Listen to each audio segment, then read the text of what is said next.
Assalamualaikum warahmatullahi wabarakatuh.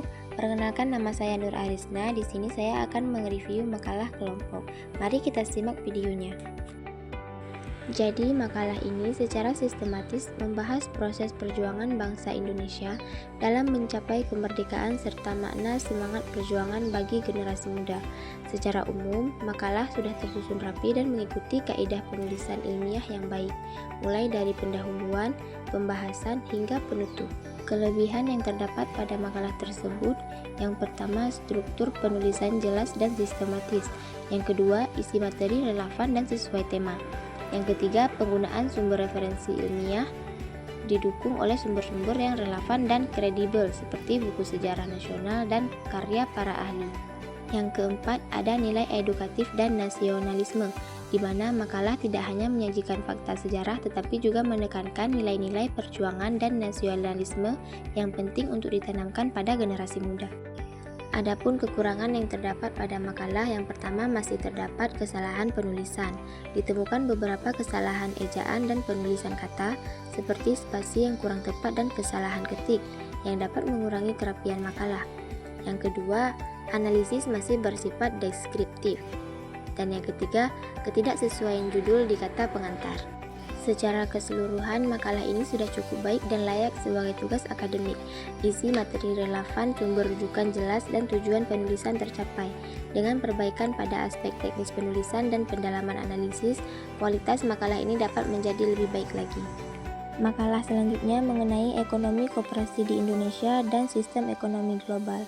Makalah ini membahas kondisi ekonomi koperasi di Indonesia, perannya dalam sistem ekonomi nasional, serta tantangan yang dihadapi di era globalisasi dan digitalisasi. Secara umum, makalah sudah tersusun rapi dan sistematis, mulai dari pendahuluan, pembahasan, hingga penutup. Isi pembahasan cukup lengkap dan relevan dengan tema, ditambah penggunaan data dan referensi yang mendukung, sehingga materi terasa akademis dan dapat dipercaya. Penjelasan tentang peran koperasi dalam pasal 33 Undang-Undang Dasar 1945 juga sudah tepat dan mudah dipahami. Namun masih terdapat beberapa kesalahan penulisan seperti ejaan dan penulisan judul yang kurang rapi.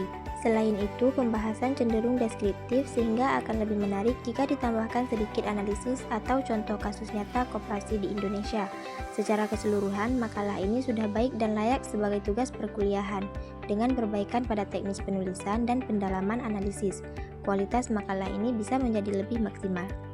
Selanjutnya, makalah yang terakhir yaitu mengenai kemajemukan agama, ras, dan etnik.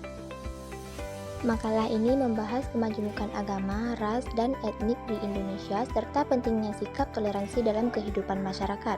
Secara umum, makalah sudah disusun dengan rapi dan sistematis, mulai dari pendahuluan, pembahasan, hingga penutup, sehingga mudah dipahami oleh pembaca.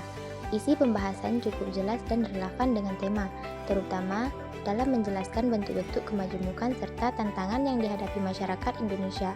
Penggunaan sumber pustaka juga mendukung isi makalah dan menunjukkan bahwa penulis melakukan kajian teori yang baik. Namun, masih terdapat beberapa kesalahan penulisan seperti ejaan, penggunaan huruf kapital, dan istilah yang kurang konsisten.